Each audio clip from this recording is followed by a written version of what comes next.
Husky Game Prep is brought to you by Gate City Bank, proud supporter of your Huskies. Stop by and ask us about our low interest rates to finally buy that new snowmobile or ice house you've been waiting for. Contact any of our 43 locations across North Dakota and central Minnesota, and of course around the St. Cloud area. Gate City Bank, for a better way of life. Member FDIC, equal housing lender.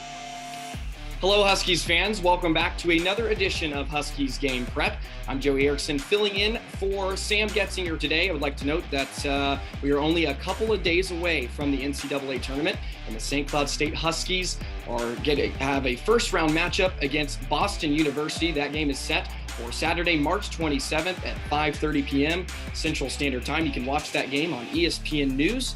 As well, we have a Husky Face-Off pregame show that will air 30 minutes before that as well, so make sure you look out for that. Now, let's introduce our very special guest today. I have the NCHC Commissioner with us, Josh Fenton. Josh, thanks for taking the time to be here. How are you? I'm doing well, Joey. Thanks for having me. Absolutely. So now let's get into that. Our interview for today, let's skip the NCAA tournament for now, and let's talk about the unprecedented season we had in the NCHC. What were your thoughts and feelings on how the season went? Well, it was a season unlike any other. I mean, just having to start first off with the delay, and we expected a delay as I think the summer months passed by, and then having to make a significant change into the schedule structure where we created divisions to try to regionalize travel for health and safety reasons. And then obviously the biggest thing that probably came from the season was starting the season in Omaha, Nebraska, where we played the first 38 hockey games of the year in that one site, with all 8 institutions being located there in what we refer to as the NCHC pod. And then, you know, we kind of came out of that went very well, successful. We played all 38 games that were scheduled, but then we went into kind of the regular travel mode that many other conferences, hockey or basketball, had already been facing. And, you know, we certainly had our COVID challenges, but the way in which we set the schedule up and the structure of that schedule allowed us to be successful. And when we got down to the end of the regular season, we had a chance to play all what were 96 games that were scheduled. Unfortunately, we had a COVID issue come up in that last week where we just could not, we ran out of time really to make an adjustment and make up those last 2 games. So we ended up playing 94 of 96, which we take as very successful. And then we went into our conference tournament at Grand Forks, North Dakota, and had a very successful tournament up there. Yeah, and we talk about that NCHC Frozen Face-Off tournament. Obviously, with COVID-19, it was conducted in a way like we've never seen before. After seeing it go down the way it did, is there anything that you maybe learned that you might be able to use in future Frozen Face-Offs? Yeah, I mean, you know, it was a unique event. At the end of the day, Joey, I think we believe in the model that we've been using for years past, which is 4 quarterfinal round sites. The top 4 host the bottom 4.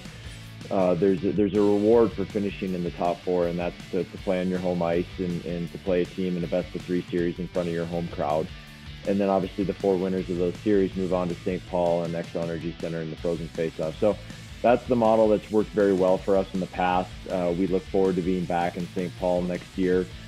This was a 1-year kind of hiatus from that out of necessity.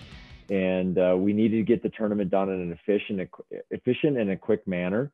And so we felt like single elimination in the quarterfinal round and then right into the semifinals and championship, finishing on a Tuesday when normally we would finish on a Saturday, was the right thing to do. And I think it played out that way.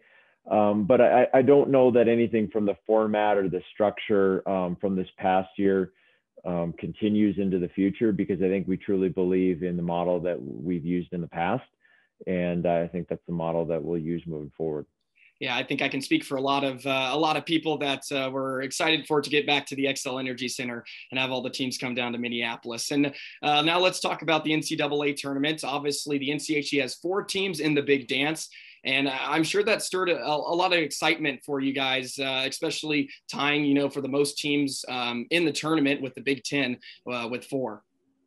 Yeah, so with these 4 teams, last year we didn't have a tournament, so officially there weren't selections. But if you add these 4 to the previous, what would have been 6 years of 23 teams in the tournament, we now have had 27 teams in the tournament over a 7-year stretch, which is highest of any conference, highest percentage of any conference. And so when we saw 4 teams selected, That's been about the number that we've seen on average in years past. And so maybe not so much of a surprise there, but certainly excited for the 4 that had the opportunity to make it.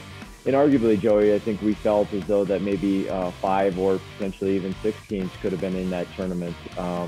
But we're certainly happy with the 4 that are in, and look forward to a good upcoming regional weekend and hopefully a couple teams in the NCAA Frozen Four eventually.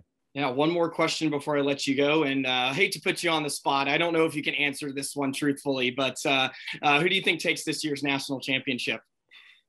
Well, we certainly hope that it's an NCHC team. I can't get very specific on what team. I would take any of the 4 teams that are left still playing in the tournament. So whether that's North Dakota, St. Cloud, Minnesota, Duluth, or Omaha, if any of them are standing at the end holding the trophy, it will have a smile on our faces here in the NCHC office. Absolutely. Well, you know, I'll be cheering for the St. Cloud State Huskies as they look to win the program's first national championship. Once again, thank you for joining us, Josh, and I hope you have a wonderful regional weekend and the rest of the season. Thanks for having me, Joey. Absolutely.